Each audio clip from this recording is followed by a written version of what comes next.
Video pala yun. Smile pa ako. Try kong gumawa ng for thumbnail. Tapos video pala yun.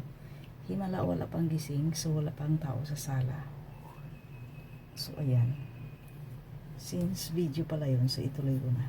So pagkapasok ko dito guys, i-collect ko muna yung mga mug na pinagamitan nila na iniiwan lang nila sa sala or kung saan saan bago ako papasok dito sa area kung saan ako nakapwisto ang mga gamit ko, like dyan. So ayusin ko yung mga pinagsuotan nilang sapatos, ganun ang ginagawa ko.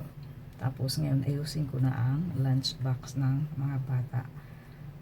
Tapos yun lang yun, mag-start na ako ng hand wash. Wala namang walisin kasi wala namang dumi kasi araw-araw ko naman nililinis. Mamaya ako maglilinis after maglayasan yung mga bata papunta sa school. So that is it guys. Thank you so much for watching. At gagawa ako ng full thumbnail. Hindi ko akalain na video pala yun. Thumbnail dapat.